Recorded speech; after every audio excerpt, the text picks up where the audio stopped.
Hola, mi nombre es Mauricio Flores y este es mi video número 2 de la videobitácora semanal. Pues bueno, en esta semana yo ya quise retomar lo que yo me comprometí a trabajar como debilidades.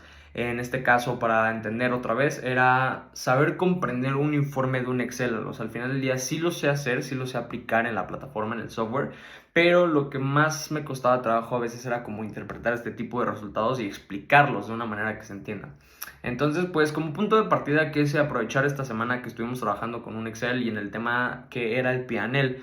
Entonces, quise adentrarme de qué era este tipo de temas, en qué consiste, qué significa, cómo estructurarlo de manera clara y sobre todo qué es lo que representa y el por qué es importante para una empresa. Y pues bueno, el medio que yo utilicé fue un video de la página YouTube por parte del canal Bolsa para Principiantes. Y pues bueno, para empezar, yo entendí que el informe P&L es un informe de pérdidas y ganancias de una empresa. Este se puede dividir en ciertos periodos, ya sea semestrales o anuales.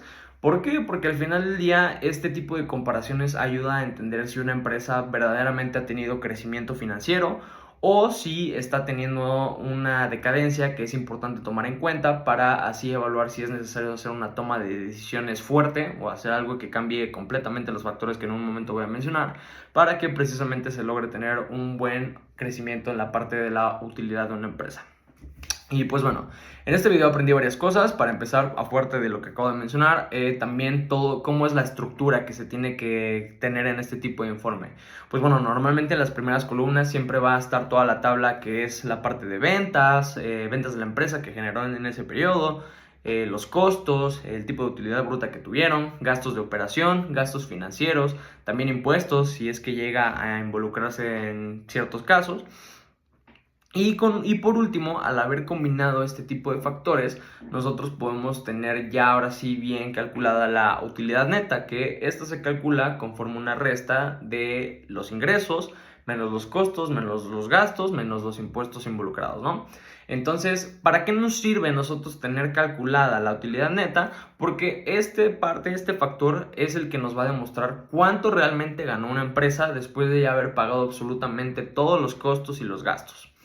Entonces, obviamente, como lo mencioné, esto se va a comparar. Este proceso, el que acabo de mencionar, se repite con el otro periodo con el que lo vamos a comparar, que normalmente es el actual, y así se va a notar si hubo un crecimiento o si hay algo que está fallando.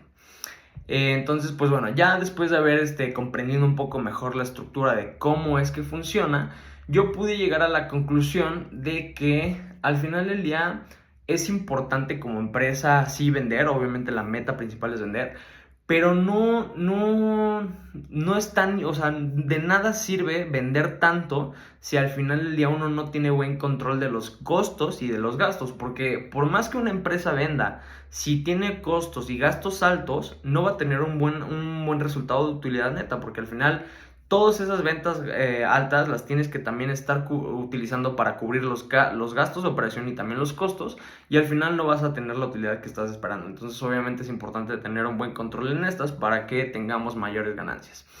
Y también entendí que es importante este tipo de informes, tanto tenerlo bien estructurado, tener muestras estadísticas y numéricas de que la empresa sí está teniendo un buen crecimiento, porque al nosotros tener un informe bien estructurado y que además muestre los resultados que estamos teniendo, esto hace que sea atractivo para inversores o otro tipo de aspectos que sean positivos para la empresa, que nos puedan ayudar a optimizar los factores que acabo de mencionar y que por lo tanto también nos vuelvan a ayudar a tener un buen margen y una buena utilidad neta. Entonces, pues bueno, creo que al final del día logré comprender un poco más el tema. Me gustó que ya entendiera como más de qué va, en qué consiste, qué es lo que tengo que tomar en cuenta de las operaciones.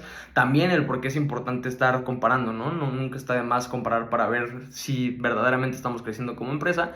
Y también el por qué es importante fuera de lo que nosotros estamos viendo como empresa, sino también qué tipo de cosas nosotros podemos conseguir al tener como muestras numéricas de lo que somos como empresa. Obviamente esto como en la parte de Pringles creo que lo podemos aplicar bastante bien, creo que nos sirve para entender un poco más la situación financiera de la empresa con la que estamos trabajando, también entender si nuestra propuesta no tiene por qué ser un impacto negativo, sobre todo en temas de costos y gastos, y más bien algo que nos ayude principalmente a tener ventas altas y como bien lo había mencionado, que nos ayude a tener ventas altas, pero que a la vez no estemos teniendo gastos ni costos que estén fuera de los presupuestos que tengamos planeados. Entonces, pues bueno, creo que fue una buena semana de aprendizaje, me ayudó a comprender mejor el tema y pues nada, vamos a seguir trabajando. Muchas gracias por su atención.